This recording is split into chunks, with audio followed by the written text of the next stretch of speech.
Good morning, good morning, good morning, good morning, Now sa ating mga nanonood ngayong umaga, June 2022. June 22, 2024. Today is Saturday. Happy Pride March, everyone. Mamaya mayroon activity ang LGBT community dyan sa Quezon City Circle Memorial Park, Quezon City. Kung kayo hindi naman busy at kayo ay part ng pagiging LGBT, ikaw ay paminta, ikaw ay baklita, ikaw ay isang hindi makaladlad, ikaw ay tomboy, ikaw ay kung transgender ka, mamaya pwede kang mag-join dyan sa Quezon City Circle para sa activity ng community ng LGBT. Magkita-kita tayo mamaya kung may time kayo. Punta kayo at mag-i-enjoy kayo mamaya sa activity. Good morning, Estrella Rosales. Good morning sa iyo. Ang ating pag-usapan ngayong umaga, itong about kay Davao City Mayor Baste Duterte na kung saan nagpakawala siya ng kung ano nung mga pinagkasabi niya. Kesyo traidor daw si Senator Bongo. Yan ang sinasabi ng mama, traidor daw si Senator Bongo. At bakit nga ba tahimik si Senator Bongo? I don't know, hindi ko pa na yung tawag nito, yung kanyang sagot. Total, hindi ko pa nakikita yung kanyang kasagutan dyan. About dyan sa story na yan. Now, ang natatawa ko dito, siyempre bago tayo mag-start, alam niyo naman ugali ko, pag nagsisimula ko ng live ko, may mga music tayo, tapos may mga paalala tayo. Okay? Kung ikaw ay first timer lamang dito sa aking live, ngayon ka lamang nakapunta at ngayon ka lamang nakapasok, paalala ko lang to kapatid ha, para hindi ka na magulat, baka mamaya sabi mo, ay palamura pala ito. Bastos, hindi maganda ang sinasabi.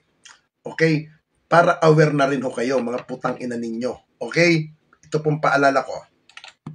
Paalala, kung ikaw ay isang baguhan lamang dito sa aking channel, sa aking Facebook Live, sa aking YouTube Live, kung ayaw mong makarinig ng mga sumusunod na salita, pukin ang ina mo ka, hinayupa ka, gago ka, ulul ka, pendeho ka, leche ka, iho di puta ka, lumayas kayo rito sa aking live.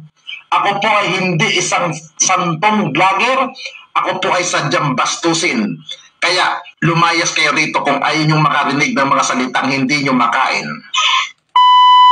Paalala, kung ikaw ay isang baguhan lamang dito sa aking channel, sa aking Facebook Live, sa aking YouTube Live, kung ayaw mong makarinig ng mga sumusunod na salita, pukin ang ina mo ka, hinayupa ka, gago ka, ulul ka, pendeho ka, leche ka, iho di puta ka, lumayas kayo rito sa aking live.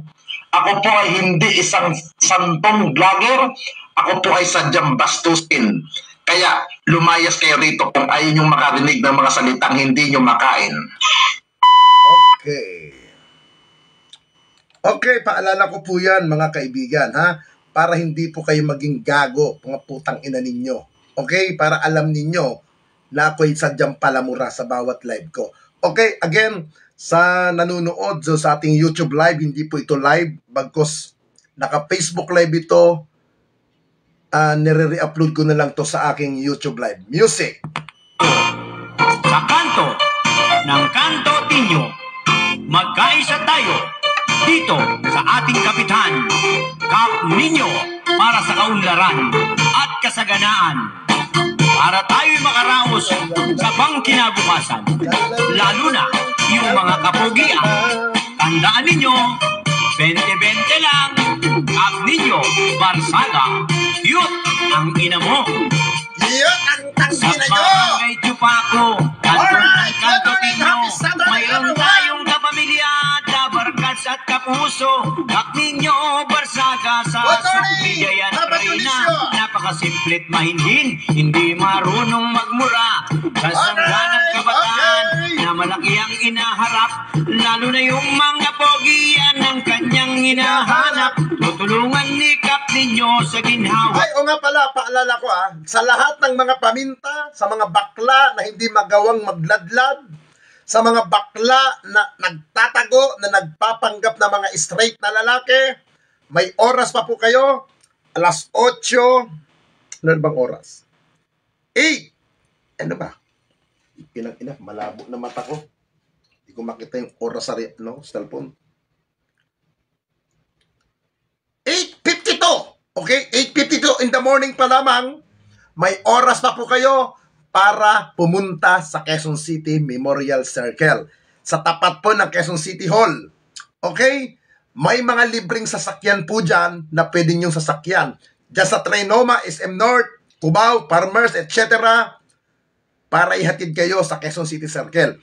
May parada po tayo ngayon. Okay? Araw po natin ngayon.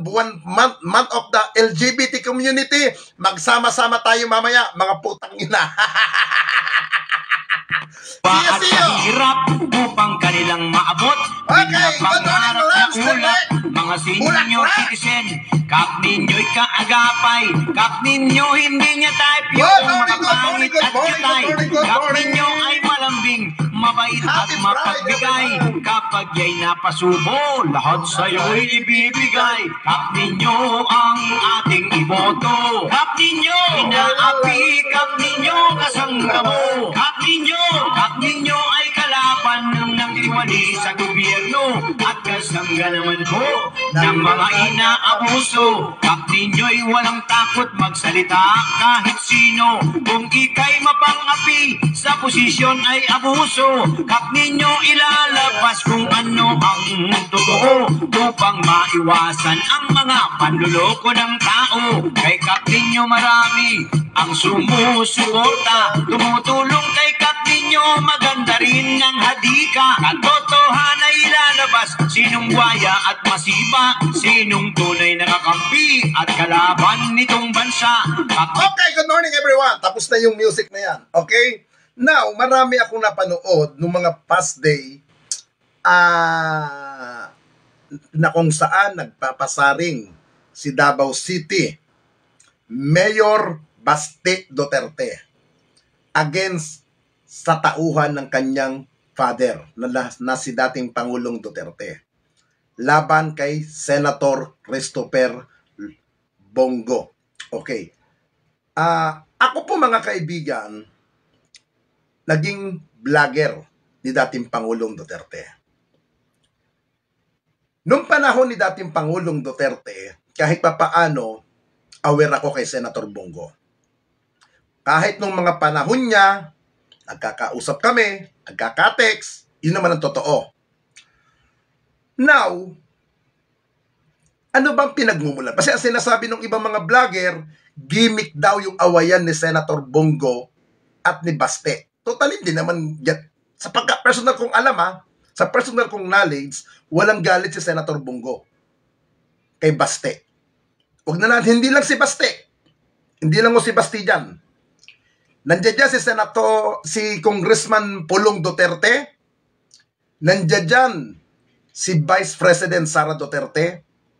Totally, alam nyo po sa mga kaibigan, sa mga hindi nakakaalam, si Senator Bongo, ang relasyon niya sa tatlong magkakapatid na kilala natin na si Paulo, si Baste at si Sara, talaga pong bad shot si Senator Bongo sa magkakapatid na yan. Bad shot po ang mga yan.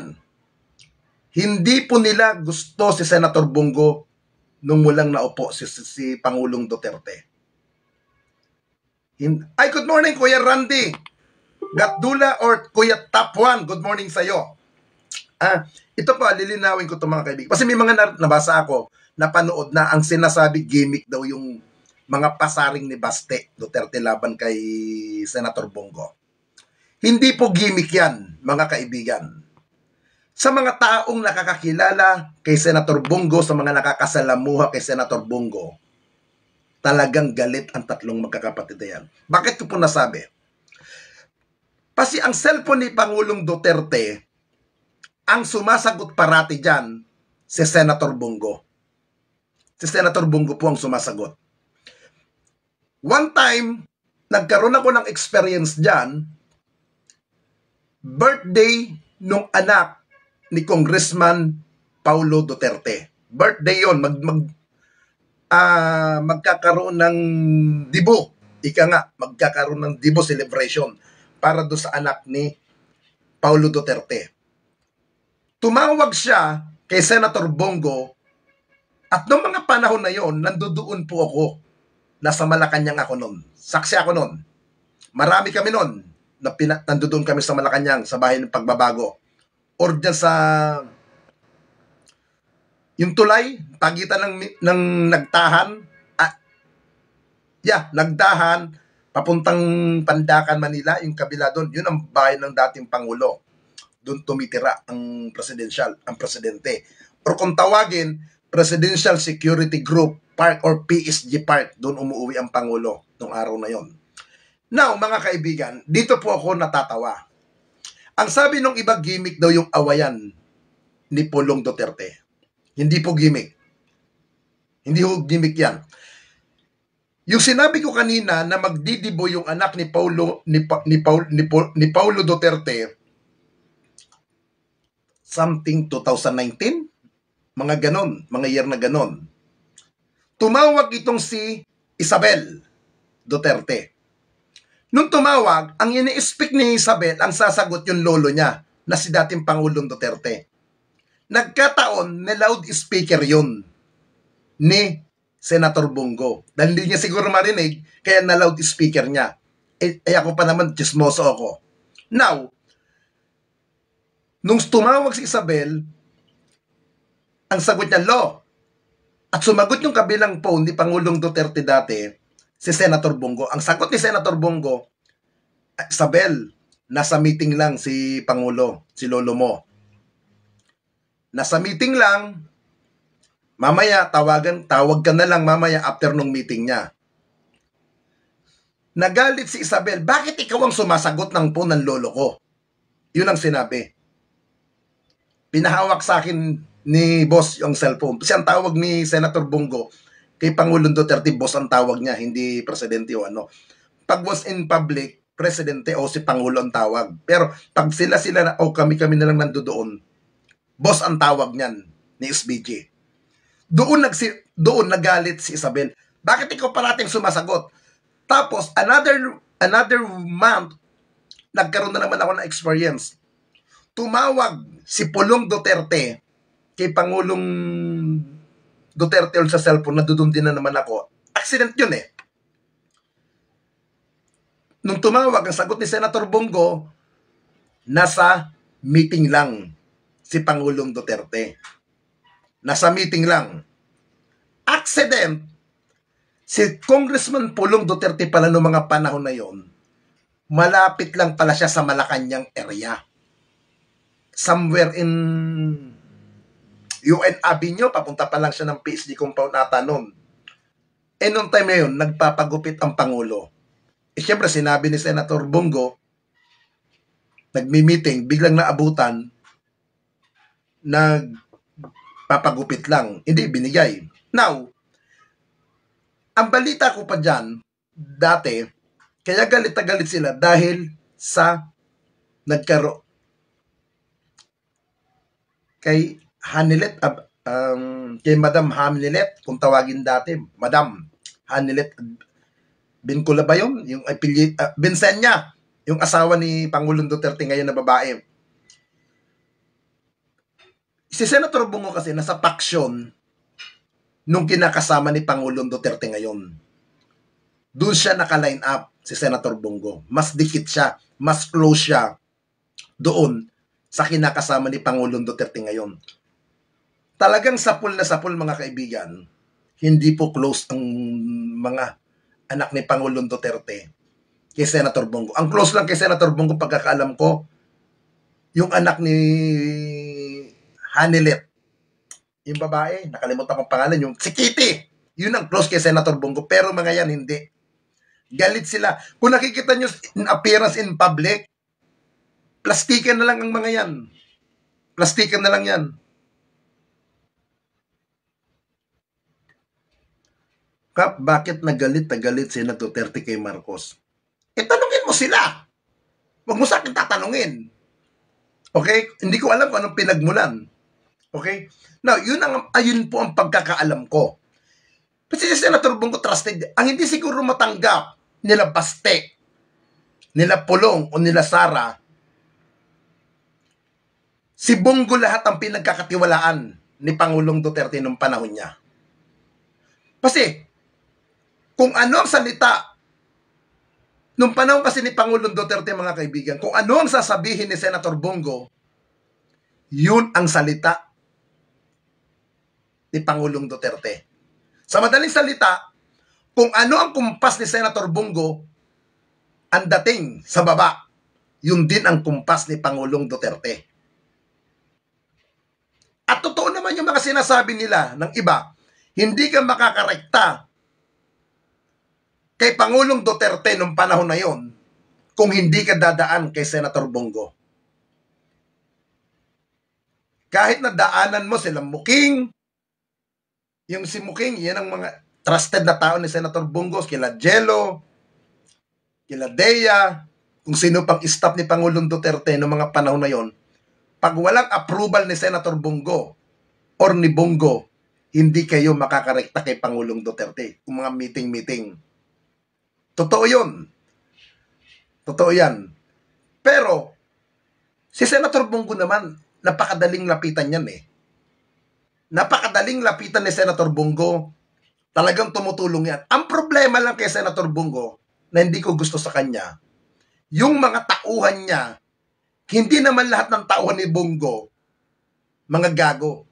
Yung igang mga gago, mga tauhan niya. Kagaya na lang yan. One time, nung bago mag-senatorial election, ito guys yung mga matatagal ko ng follower, talagang nakamonitor talaga sa akin ng mga past na mga political vlog.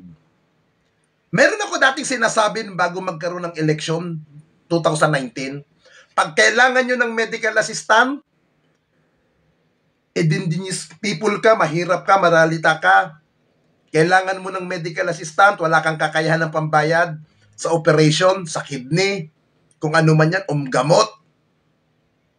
Kung natatandaan niyo yan, 5 minutes lang ang sinihingi ko sa inyo dati, di ba? 5 minutes or 2 minutes video clip lang ang hihingin ko sa inyo, di ba? May mga ganun ako noong araw. Makakarating kay Senator Bongo yan. Kasi nung time na yon, talagang sinabi ko kay Senator Bongo, sabi ko, boss, may mga pasyente na gustong manghingi ng mga medical assistant. May gustong lumapit po na walang kakayahan na makalapit sa inyo. Ang sabi sa akin ni Senator Bongo noon, ninyo, pag may kailangan ng medical assistant, ibigay mo sa akin, erekta mo, ako nang bahala dyan. Nung time na yon, talagang na-actionan ni Senator Bongo. Sa sobrang daming naghihingi sa akin ng medical assistant na gustong makalapit kay Senator Bongo para sa mga medical assistant na yan, gumawa na ng GC ang grupo ni Senator Bongo. Exclusive para sa akin yon. Para lahat ng mga hihingi ng medical assistant, irerekta ko doon sa GC group with number ng pasyente, contact, pangalan, kung sinong contact person, medical abstract, etc. Doon. Habang tumatagal ang mga panahon na yan, may mga staff ni Senator Bongo na ilan-ilan dyan ng mga siraulo na kakausapin yung ibang pasyente. After nun, hindi na na-actionan. Pinaparating ko kay Senator Bongo yun. Kinukulit ko siya ng kinukulit, ina-actionan niya naman, pero yung ibang staff, nagagalit sa akin, nyo, wag ka nang rumekta kay boss. Sa amin mo ibigay. Sinasagot ko yung ibang staff niya. Paano hindi ibabalik kay Senator Bongo yan? Ang sabi ng pasyente, tinatawagan kayo, tinetext kayo, hindi nyo na roon nire-replyan. Ginaganon ko. Kaya doon, nagagalit sa akin yung ibang empleyado ni Senator Bongo dahil nga, rumerekta ko kay Senator Bongo nung araw na yon. Now, Kahit sabihin na natin, si Senator Bongo, dikit kay Pangulong Duterte, ako naniniwala ako, hindi magbabago yan. Hindi iiwanan ni Senator Bongo si dating Pangulong Duterte. Malabong iwan yan. Malabo. Mas tapat si Bongo kay dating Pangulong Duterte. Ikumpara nyo doon sa tatlong magkakapatid na maiingay. Kaya yung nagsasabi po, ito guys, aminin ko to nung isang araw piniim ko yung isang staff ni Senator Bongo, sabi ko, totoo bang nag-aaway? Bakit gano'n ang sinasabi ni Baste? Hindi nila sa akin binigay ang imbong information. Ang sagot niya, hindi nilang sumasagot si boss. Sabi ko, bakit? Malalim kasi ang awayan nung... Total si Senator Bongo, hindi nilang sumasagot yan doon sa awayan ng magkakapatid. Against sa kanya, hindi niya pinapatulan. Kasi nga, respeto niya doon sa matanda Respeto niya Alam niyo doon sa magkakapatid, sa inyong tatlong magkakapatid, hindi niyo ba naisip? Kayo, anak. Samantalang si Senator Bongo, hindi anak. Tauhan lang. Ang tingin ninyo doon kay Senator Bongo, muchacha. Kayong magkakapatid, yun ang tingin ninyo. Alalay, julalay, alipin. Hindi nyo matanggap na naging senador yung alalay ng tatay ninyo. Di ba kayo dapat ang nagsisilbi sa tatay ninyo? Na ganyan ang edad. Kayo dapat ang nagbibigay ng pagmamalasakit kahit na ilang masakit nang sabihin. Malapit na yan. May edad na. Pero hindi nyo maiparamdam. Ginagala nyo ng ginagala para isama nyo sa mga political activity. Lalong ini-stress nyo yung matanda. Imbis manahimik na lang si dating Pangulong Duterte, lalo nyong dinadala kung saan-saan. Hindi ba kayo nahiya niyan? Kita nyo, hindi na Pangulo yung mama. Senador na lang. Ngayon senador pa si Bongo. Siya pa rin ang umaasikaso sa dating Pangulo, sa tatay ninyo, na kayo dapat ang nagbibigay ng serbisyo sa tatay ninyo. Di ba kayo nahiya niyan? Bakit kaya si Bongo parati ang pinagkakatiwalaan ng dating matanda? Kasi mas tiwala siya doon sa tao kaysa sa mga anak niya na katulad ninyo. Hindi ba kayo nahiya niyan? Tapos ito si Baste. Alam mo Baste, kung may problema ka kay Bongo, i-personal mo sa kanyang sabihin yan. I-personal mong idakdak sa kanya yan. Murahin mo si Bongo na kayong dalawa lang. Kahit magsuntukan kayo. Anong pakialam ng taong bayan sa problema ninyo? Kailangan mo pang ilantad yan in public. Bakit kailangan mo pang ipakingay? Sasabihin mo, traidor. Anong kina-traidor sa iyo ni Bongo? Kung may problema ka sa sinasabi mong kumpare mo, sinabi mo pa kumpare, pero kung makaasta ka, ganyan. Yes, tama ka, Hans. Tumao. Personal yan. Pero pinapublic din Yung binabakbakan ni Basta, hindi nga sumasagot, hindi nga pumapatol Kasi nga, respeto doon sa matanda Diba? Dapat manahimik ka. Basta, puntahan mo, kausapin mo, dikdikin mo si Bongo kung anong sama ng loob mo.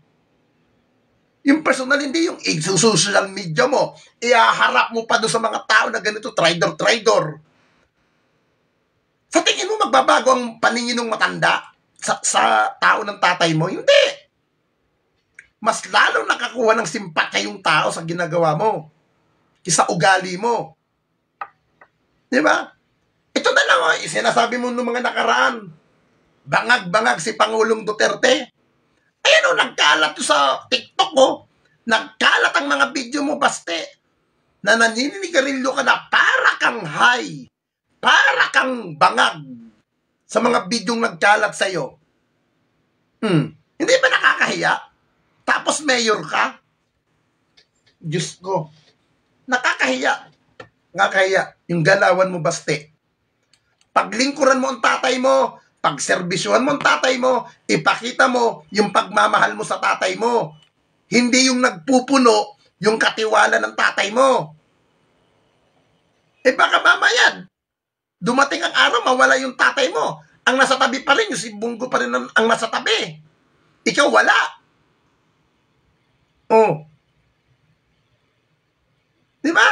Baka mamaya, pag natoda si dating Pangulong Duterte, ang hahanapin pa rin ni dating Pangulong Duterte, si Bongo, kasi sa inyo magkakapatid. Hindi ka na bata. Diyos ko naman, oh. Para kang batang nag-aatungal-atungal. Bakit? Naiinggit ka ba kay Bongo? Na mas paborito ni Duterte, nung tatay mo, si Bongo? Diyos ko. Sasabihin mo, gamit na gamit. Ikaw nga, gamit na gamit mo pangalan ng pagka-Duterte mo eh. Pero wala ka pa naman napapatunayan. Alam mo, basta naaalala kita, 2016 ha, dumayo ka ng Baguio City, nangampanya ka para sa tatay mo. 2016, may picture pa ako noon sa'yo. Doon tayo nag-campaign sa Right Park, baba ng Mansion House. Nung nakita kita in personal doon, nakita ko ang galaw mo, Baste. Medyo maangas. Sabi ko, iba ang galaw nito. Iba ang attitude nito. Doon pa lang, iba ang tingin ko na sa'yo eh. 2016 yan. Nasa Baguio City ka, Right Park. Dahil isa ako sa regional coordinator ng Baguio Cordillera Region Run, Sararan. Ng Duterte Run, under ng MRRD. Doon pala nakita ko na yung galaw mo. Ako pa naman, pag ang taong unang first time nakita ko, ang pinakikiramdaman ko yung galaw, attitude. Doon pa lang, na ano na kita eh, na-sight na kita ron eh. Medyo bata ka pa noon, 2016 eh. Parang bagits-bagit ka pa ng galaw mo noon. Tutusin mga kababayan, sa Baguio City, bawal humanigarilyo. Pero itong si Mayor Baste, nung nasa Baguio, ay, hitit buga din. Kung makapagtapon na lang din doon. Pero sa Davao, bawal yun. Pero ginawa ni Baste, doon mismo sa Baguio, ay nandoon ako eh. Sa Right Park. Magkakasama pa tayo nila Desili, nila Mike Bugnosin, nila Gary Dunggayaw. Kaya, alam mo, kung may problema ka kay Bongo, personal mo. Total, sinasabi mo, kumpare mo, nagsisisi ka na naging kumpare mo. Bakit ka nagsisisi? Ang tanong ba, gusto ka rin ba ni Bongo? Nagpaplastikan lang naman kayo eh. Mas gugustin ko pa si Bongo kaysa sayo. At na si Bongo, malinaw na may nagagawa kaysa sayo. Yan ang gusto mo, gumaya si Bongo sa'yo na mag-atungal ng atungal. Sabi pa ni Baste nung napanood ko yung mga video, bakit tahimik daw? Pag tahimik ka pala, katraidoran na pala yan para sa'yo, Baste. Katraidoran na pala yung gusto mong dating sa'yo. Porque tahimik si Bongo, hindi gumagaya sa pag-iingay ninyo na magkakapatid. Diyos ko! Sa mga DDS na vlogger, yan, i-rebat nyo yan. Kasi alam ko karamihan mga DDS vlogger dyan, hindi naman kayo rekta eh. Karamihan ng mga DDS vlogger, walang alam sa awayan ng mga magkakapatid. Ang alam lang nila, Duterte lang. Pero, totoo, walang alam. Ako di nyo ako may tatanggi. Nung panahon ni Digong, nag-Facebook live ako sa loob ng Malacanang na labas-pasok ako dyan.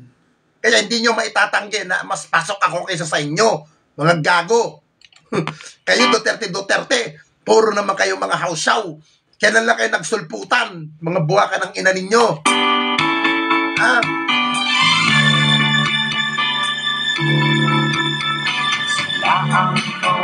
Nasilan ako? Pukilang ina ka? Ito, pag-usapan natin next topic tayo. About kay BP Sara. Pag-usapan natin to. Kasi nung pagkaupo ni Pangulong Marcos, ang gusto talaga ni Sara hindi DepEd. Yan ang pag-usapan natin. Ng posters at haters, ang kanilang ibangan music. ay mang-asar at mang-away. Mahilig silang magmura, lahat ng post ay pinuko na mapaglaki sila. Sasabihin na pangit ka, kahit di hamak namang mas pangit sila. Sobrang makakapal ang mukha, piling magaganda. Ang kawawang basher, pag nag-post ng masaya, tsak magsusulputan na sila. Ang kawawang... Okay. Kung naalala po ninyo, mamaya sasagutin ko yan yung tanong mo kung ginamit lang ba yung unit team para manalo. Mamaya, anuin ko yan. I-recall mo na lang ako mamaya. Nung naupo si Pangulong PBBM, nung June 30 sa Malacanang at si Sara Duterte, lantaran ng sinabi ni Sara na gusto niya maging secretary ng Department of National Defense. Kung naaalala niyo yan, pero hindi ibinigay sa kanya ni Pangulong Marcos. Bagkus ang ibinigay kay Sara ang DepEd. Alam niyo, matalino si Pangulong Marcos. Matalino. Sa ginawa niya na hindi niya pagsang-ayon kay Sara na ibigay ang DepEd, ang DND or Department of National Defense. Siguro kung nagkataon na ibinigay ni Pangulong Marcos, baka palihim ang ginagawa. Baka lang baka palihim ang gawin ni Sara kung siya ang DND Secretary. Baka lahat ng general isa-isa niyang gagapangin. Baka yun ang gawin niya. Siyempre, secretary ka ng DND, Department of National Defense, hawak mo lahat ng militar. Diba? Diba? Now, baka doon, lalong ipalusob ang Malacanang at ikudita ang Pangulo. Kaya, doon lang, alam nyo guys, nung ginawa ni Pangulong Marcos yan, sabi ko, matalinong mama. Matalino.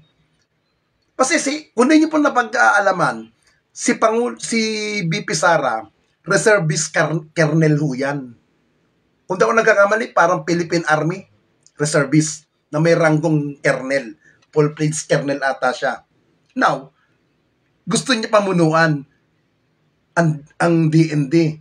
Kung ang DepEd niya, gusto nang marinig interview mo sa mga taga-DepEd, wag na muna. July 19, pagbaba niya, live kung i-interview yung tao. Oo, live. Ito, balik tayo. Mawawala ako sa topic ko. Alam nyo, napakagaling. Kung ang DepEd niya, hindi niya naayos, ang daming problema sa DepEd na hindi niya nasolusyonan. Yung pakayang sa pagiging militar, yung pakayang pagiging DND secretary, sa tingin natin, ma-actionan niya yan. Kita nyo nga, yung problema na lang natin sa China. Ano sinasabi ni Sara sa China? Sandali.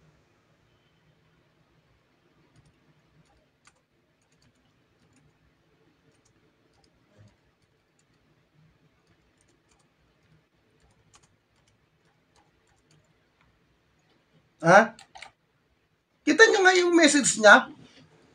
Sandali. Ito.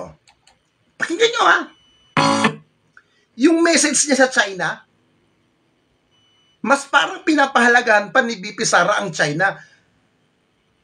Kita ito pakinggan nyo to.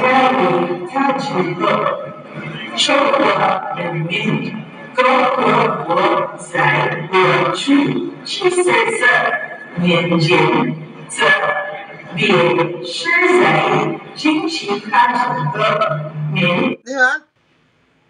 Pero, sa usapin ng China at Pilipinas na nangyayari, nakaguluhan dyan sa isla, no comment si Sara. Pero, pag ang isyo kay Kibuloy, ang bilis sumagot. Di ba? Ang bilis sumagot ni BP Sara. Pag sa China, ang pagkikibuloy, ito. Dali, tatam. Ano daw eh. Kulog daw yung boses eh. Ito.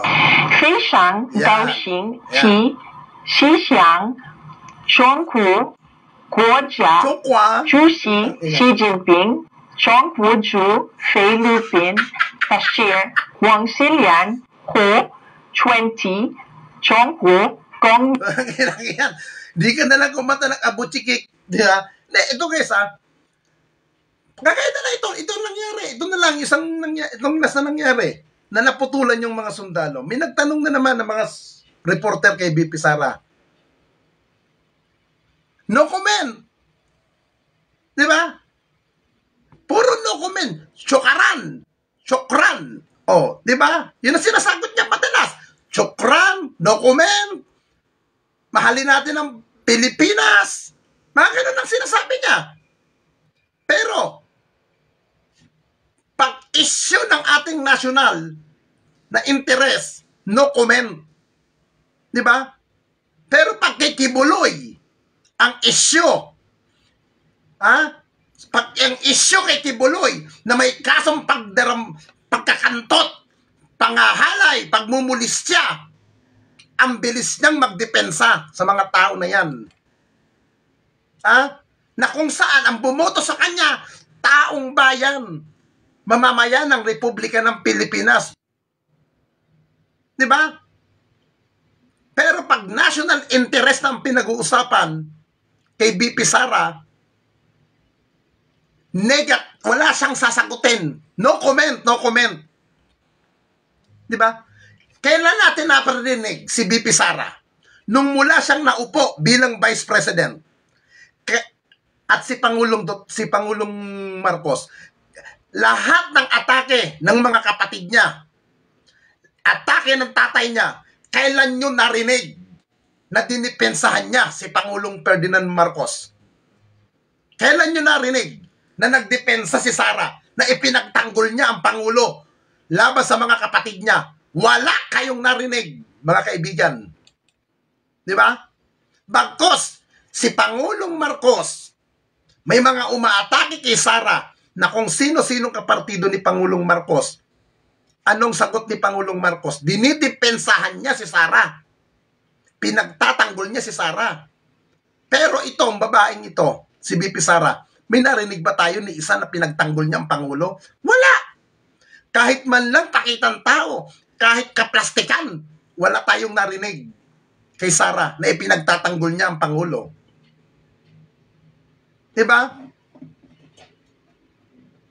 Yan ba ang sinasabi nilang Beth Esteban, good morning. May kapangalan ka taga-DepEd Ayoko magbanggit, ayoko. Wala. Wala tayo. Wala tayo. Hindi, ito guys, totoo to. Wala tayong narinig na dinipensa ni Sara. Diba? Puro siya ang pinagtatanggol ni Pangulong Marcos. Diba? Diyos ko, may pakialam pa si Lenny sa bansa kaysa kay BP Sara. Alam nyo speaking of BP Lenny, former Vice President Lenny Robredo, inatake ko siya nung mga pas ni dating Pangulong Duterte. Nung naupo si Sara at ikukumpara ko si BP Lenny, alam nyo guys, ito walang kaplastikan, walang kaimpokritohan. Total, wala na rin naman si dating Pangulong Duterte. Ang layo ng pagitan ni BP Lenny at ni BP Sara. Mas may laman pa ang utak ni Lenny Robredo ikumpara mo kay BP Sara.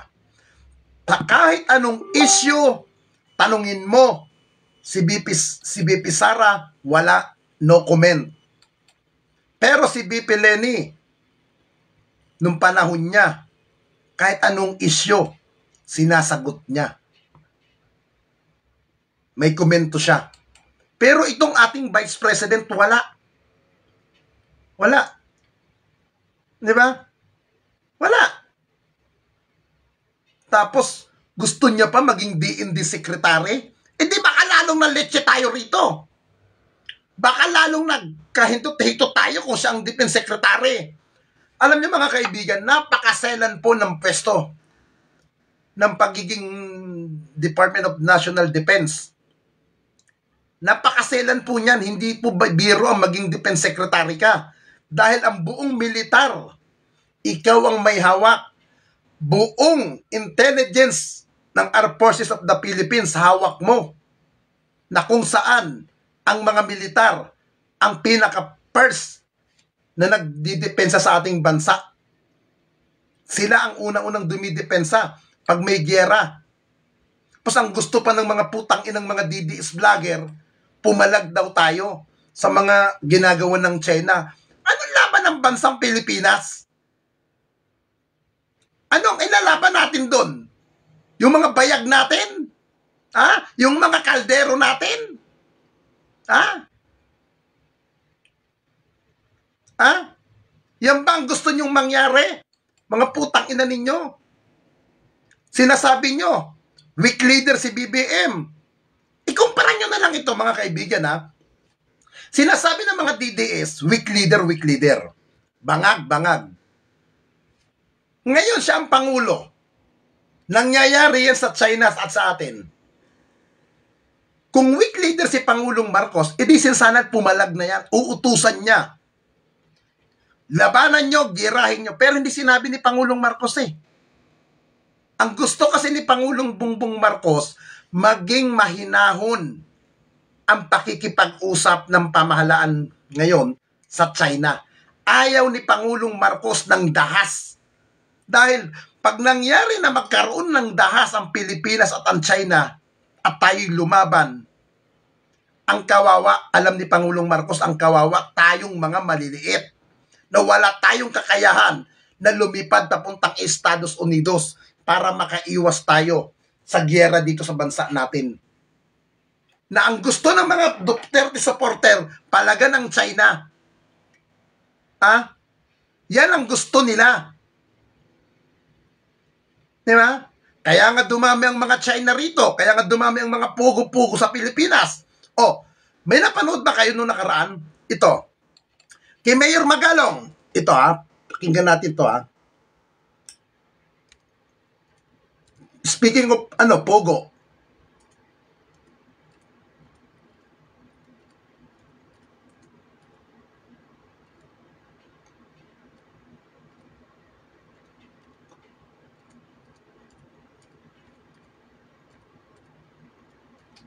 Nakita kasi ako ng video eh.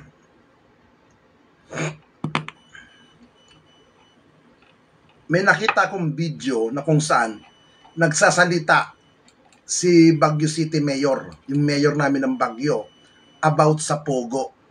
Ito mga kaibigan. Dito, nagkalat ang Pogo nung panahon ni dating Pangulong Duterte. Diyan nagsimula ang papugo-pugo. Di ba?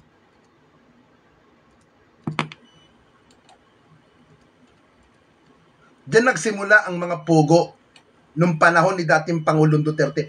Diyan lalong kumalat ang mga pugo na yan. Ito, pakinggan natin to ha. Tama yung analyst ng isang vlogger na kaibigan ko eh. Ito, pag-ano natin. Wait. Maraming offer na. 2 years ago, marami na offer yan. Alam mo, 3 years ago pa yan, nilapitan na ako. Tapos gumamit pa nga sila ng iba't ibang mga tulay, mga kakilala ko, mga kaibigan ko. Pati classmate ko pa nga eh. Nilapitan ako. Pero tinanggihan natin lahat yan. Kasi alam mo, Baguio City, character city yan. Ano? At talagang hindi natin pwedeng payagan yan dito. Very clear. Very direct, very short lang ang sagot ko yan. Don't do it in the city of Baguio. Character city. Pakinggan nyo lang ha. Sinasabi ni Baguio City Mayor Magalong ha. Pakinggan nyo to. Malaki. Malaki. Pero bawal dito sa Baguio. Wala pogo. Malalaman naman namin eh. Wala. Walang pogo dito. Pag-core yan. Pero naman, maski na approve pa ng pag-core, kailangan may conformity ang local government unit. Hindi pwedeng unilateral lang yan na decision. Dapat konsultahin nila yung local government unit. At kung sakasakali man na ipoforce nila yung issue at magtatayo sila rito, ay totally talaga, paparade ko talaga. Ang alam ko, ang policy ng PAGCOR is to have a dialogue with the stakeholders. Yun. Narinig din nyo, nung term ni dating Pangulong Duterte, kasi naupo si Mayor Magalong, kung hindi ako nagkakamali, 2019. Yan ang unang-unang term as mayor ni Mayor Magalong. Malas ng pagkakaupo ni Mayor Magalong eh. Inabutan siya ng papasok na pandemic eh. Di ba? Doon talaga ng problema si Mayor Magalong nung siyang mayor noon. Pero sa awa at tulong naman at sa galing naman ni Mayor Magalong, na solusyonan niya ang bagyo sa panahon ng pandemic. Ngayon, balikan natin to kay Mayor Magalong.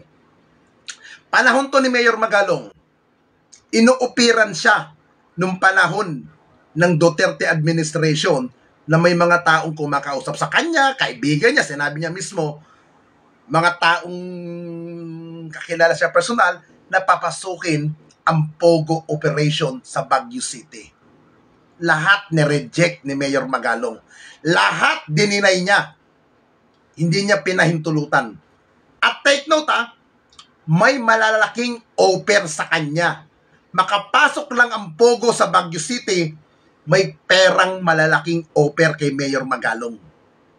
Siya mismo nagsalita, di ba? Napakinggan nyo, ni-reject niya. Isipin nyo po ito mga kaibigan.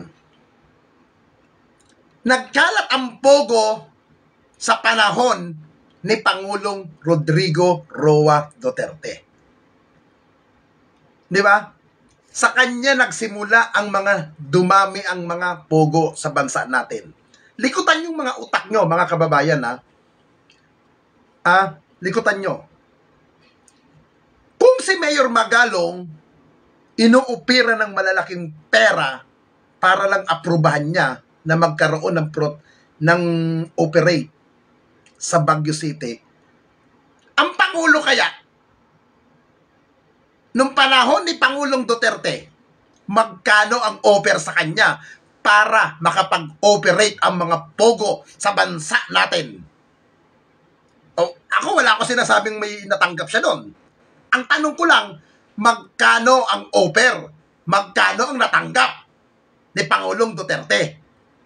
Kasi, mayor lang si Mayor Magalong. Ang Baguio City, mga kababayan, napakaliit na bayan lang ang Baguio City. Napakaliit lang yan. Bundukin pa ang Baguio City. Resident po ako ng Baguio. Butante ako ng Baguio. Mga kaibigan, lumaki ako ng Baguio.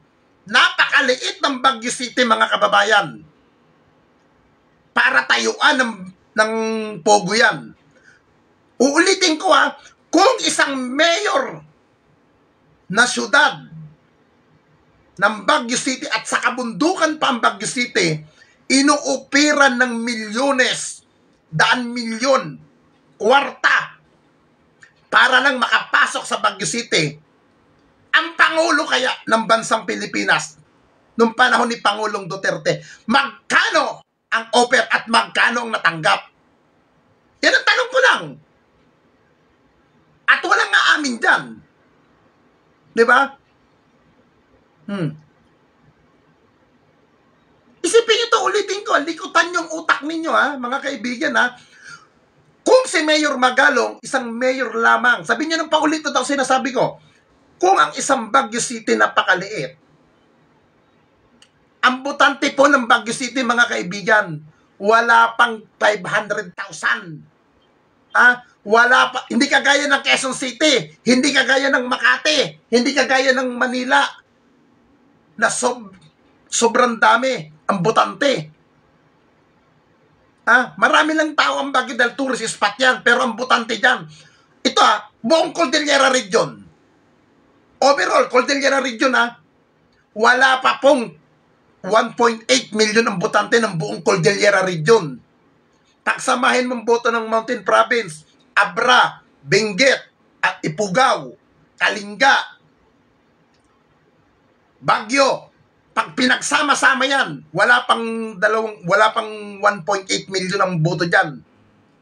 Now, kung ang isang katulad ni Mayor Magalong nagsalita, inuupiran siya ng mga kung sino-sinong Poncio Pilato, kamista niya, kaibigan niya, kakilala niya personal, para lang makapasok ang Pogo at makapag-operate sa Baguio,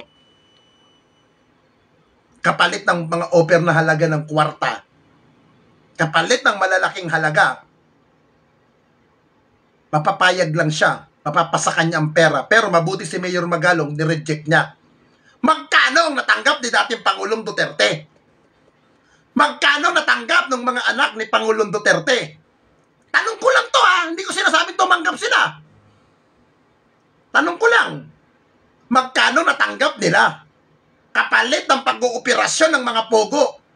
Kagaya ni Mayor Alice Goo na yan. Tanong ko lang po yan, sa batas, hindi masama ang magtanong. Kasi kung ako po nag-iisip ako,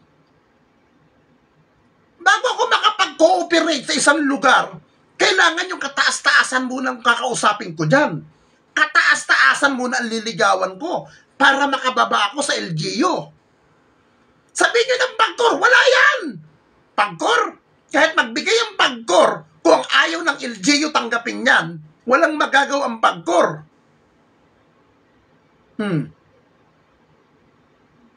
Di ba? Ito na lang.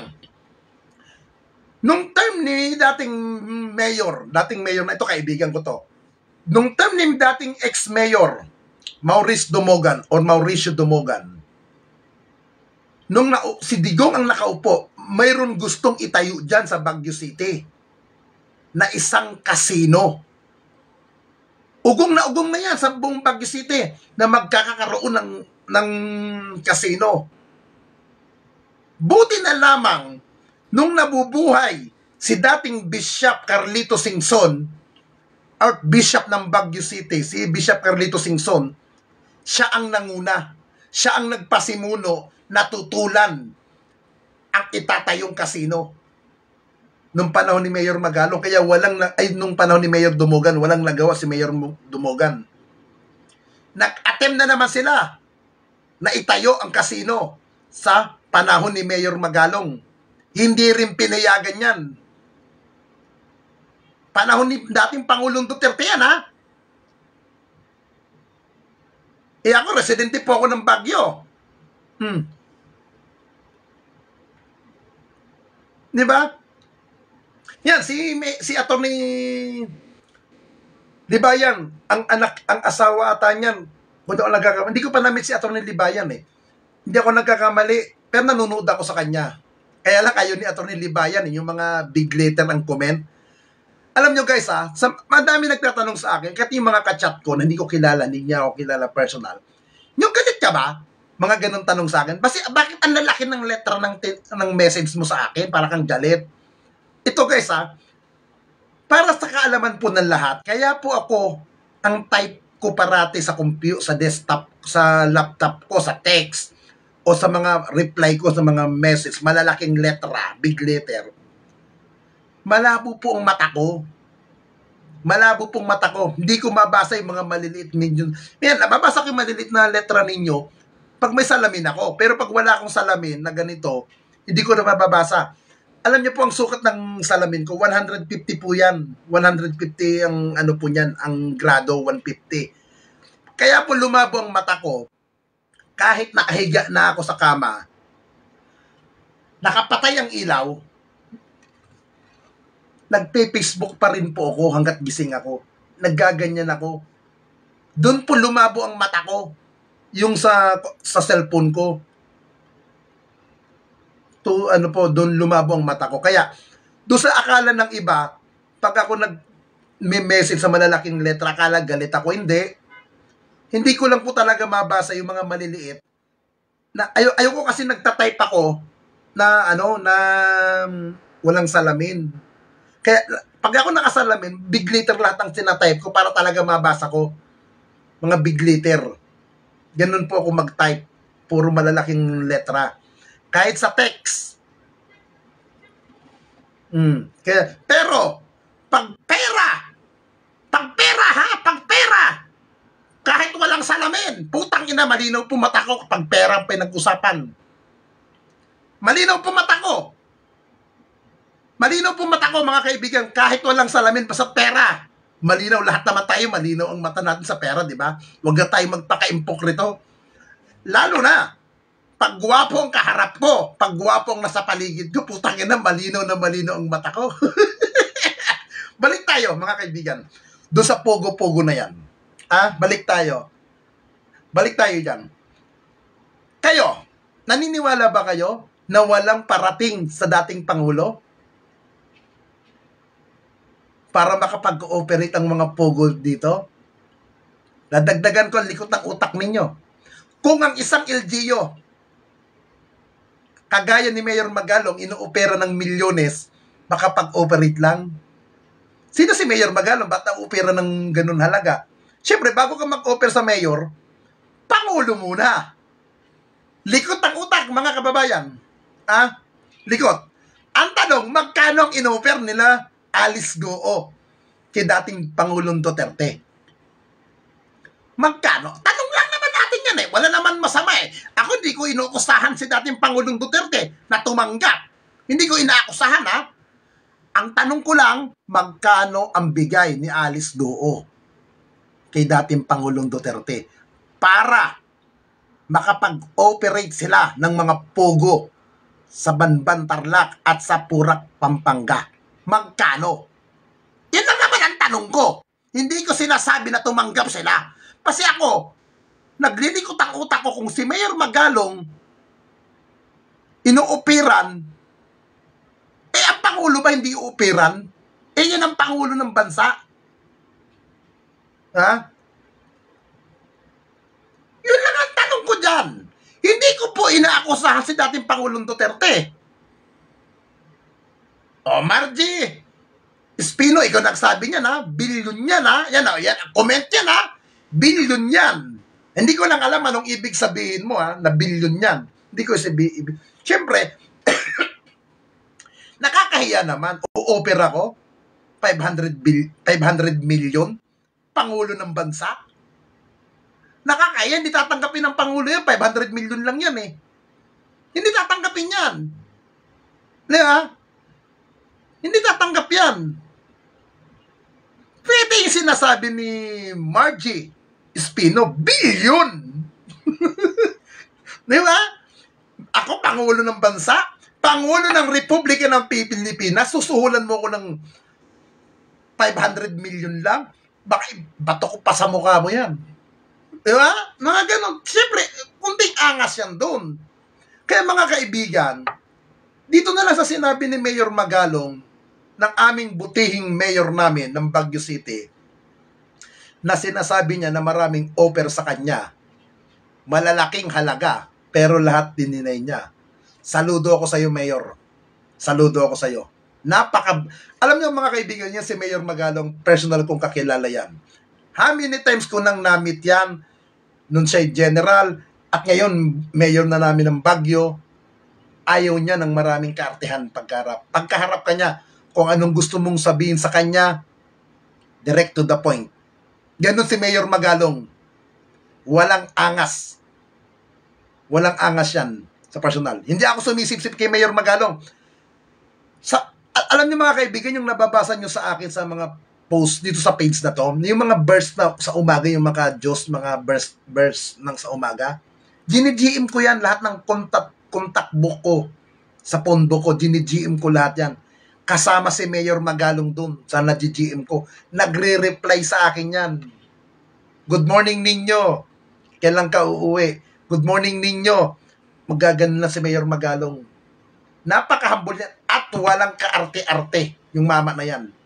Ako hindi ko kailangan magpakasipsip kay Mayor Magalong kasi unang-una wala akong kailangan sa kanya. Happy ako, nakakakain ako ng sobra-sobra. Sa isang araw, kumakain ako 6 na beses. Literal na kain na yung kanin, ulam merienda.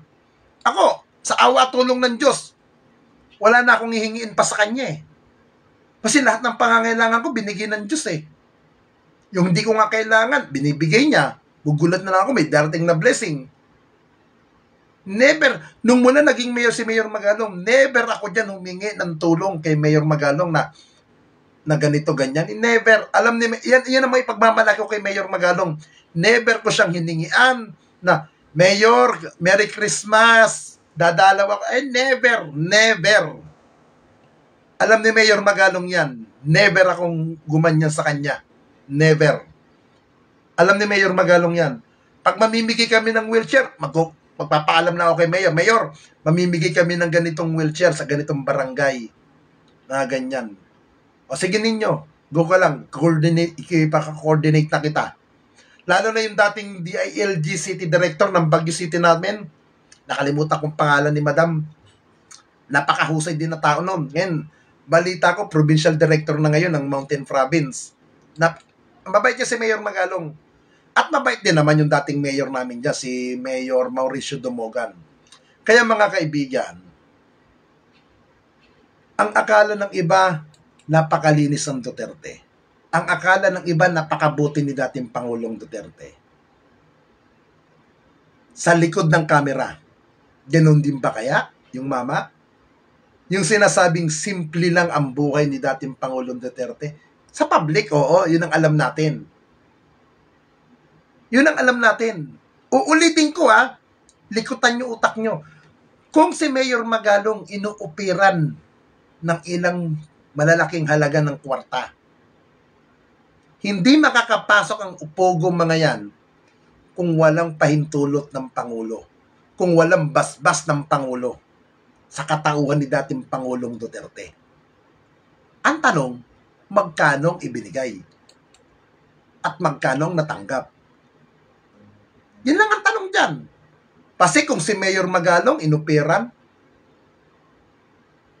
mayor lang naman yan. Diba? Mayor lang yung si Mayor Magalong. Paano yung Pangulo? Walang offer? Ano yun? Kortisikol lang? Pwede ba yung ganun? Katarantaduhan. Kaya mga kaibigan, maswerte tayo sa tulong ng Diyos na buhay. Maswerte tayo dahil nagkaroon tayo ng isang Pangulo sa katauhan ni Pangulong Ferdinand Romualdez Marcos na kahit inaakusahan na bangag, kahit inaakusahan na adik, kahit sinasabihan ng weak leader, pero mga kaibigan, nakikita naman natin, kumikilos ang Pangulo. Gumagalaw ang Pangulo, diplomasya ang ginagawa niya sa usapin ng China, at kahit papaano, alam niyo, ang Pangulo, bumilib ako kay Marcos nung mula naging Pangulo, pwede niyang gantihan yung mga kalaban niya pero never niyang ginawa. Never. Alam niyo, ito pa magugulat tayo. Umuugong na rin naman na ang papalit kay Sara Duterte na bilang DepEd Secretary ay si Leni Robredo. Di ba, ang laking nakakapagtaka, naging kalaban ni Pangulong Marcos 2016 vice presidential election. May allegation pa na nagkaroon doon ng dayaan sa pagka vice president. Tapos nung 2020-22 magkalaban sa pagkapangulo. Tapos ngayon umuugong na ang ilalagay sa DepEd ang katauhan ni ni Leni Robredo. Diba, yan ang Pangulo na gusto niya mangyari pagkakaisa. Kahit magkalaban kayo, kahit magkaibang partido ninyo, nung panahon ng mga kampanya, iniisasantabi ni Pangulong Marcos. Kung alam ni Pangulong Marcos na may kakayahan kang maglingkod sa bayan, at alam niya na may malasakit ka sa bansang Pilipinas na makakatulong ka sa kanyang liderato sa administrasyon, tatanggapin ka niya at yayakapin. Hindi niya tinitignan kung kalaban ka niya sa politika. Yan ang Pangulo natin ngayon. Babalikan ko yung sinabi nung Toms kanina. Kung gimmick lang ba yung unity team? Sa tingin ko kay Pangulong Marcos hindi gimmick yung tinatawag na unity team. Tomas, kung di ako nagkakamali, Tomas yung nag-comment kanina. Sa personal kong opinion, hindi gimmick yung sinasabing unity team. Totoo yun. Ang sumira, tandaan niyo po ito mga kaibigan ang sumira sa tinatawag na unity team, hindi si Pangulong Marcos. Hindi po siya. Ang sumira sa tinatawag na unity team o yung pagkakaisa ng politika sa kanilang partido, walang iba po ang pamilya ni Vice President Sara Duterte. Sila po ang nagsimula ng gulo para mag-ingay. Sino po bang nagsasalita na bangag-bangag adik? Di ba si dating Pangulong Duterte? Sinundan ni Pulong Duterte? Sinundan ni Baste? Si Sara walang narinig tayo na dinidepensa niya ang Pangulo, di ba? Ngayon, na nag-resign na siya. Ngayon, umalis na siya sa kabinete ni Pangulong Marcos. Expected na natin, asahan na natin na magsasalita na rin si Sara ng kung ano-ano laban sa administrasyon ni Pangulong Duterte ni Pangulong Bongbong Marcos. Dahil yan ang yung mga taong sinasabing traidor. Uulitin ko po mga kaibigan, si Pangulong Marcos po hindi niya sinira ang tinatawag na unity team. Hindi niya po sinira ang slogan na yan. Ang sumira po niyan, ang grupo po ni Sara Duterte na gusto nang makaupo sa Malacanang, na gusto na nilang makapwesto muli. Yan ba ang gusto natin maging Pangulo? Yan ba ang gusto natin mamuno sa bansa na kagaya ni Sara Duterte? Yan ba? Kawawa ang Pilipinas. Mas nanaisin ko pa na magtagal pa ang administrasyon na to. Again, ang pakiusap ko po, suportahan po natin ang gobyerno ni Pangulong Marcos. Suportahan po natin ang ating mga kapulisan. Dahil ang mga kapulisan po, alam nyo, minsan sinasabi ko, hindi naman perpekto ang ibang hanay ng pulis. Mas marami po ang matitinong pulis na deserving na maglingkod sa bayan. Handang magbuwis ng buhay ang ating mga kapulisan para po sa kaligtasan ng bawat mamamayan. At sa anumang oras na panganib na may panganib kayo, lumapit po kayo sa mga pulis. Handa po silang maglingkod sa inyo. Lalo na po, dito po sa National Capital Region or NCRPO. Ang gusto po ng liderato ng NCRPO sa pamumuno ni Police Major General Jose Melencio Nartatis Jr. at ng kasalukuyan PNP na si PNP Chief Director General Francisco Romel Marbel. Ligtas ang bawat mamamayan. Again, magandang umaga po sa inyo. Kung ikaw ay LGBT, ikaw ay bakla, tumboy, paminta, silaes, kung ano man ang tawag sa iyong kabaklaan mo, magsama-sama tayo mamayang hapon, dyan po sa Quezon City Memorial Circle. Araw po natin to mga kapatid. Happy Pride March!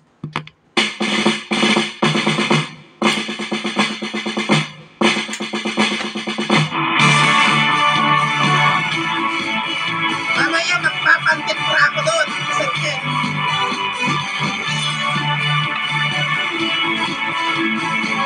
Mamaya madali nyo po kung makikita sa Quezon City Circle. Magpapanti at bra po ako mamaya doon. Dahil Pride March ngayon. Magpapanti bra ako. May bagong silang, may bago ng buhay, bagong bansa, bagong galaw, sa bagong liwanag.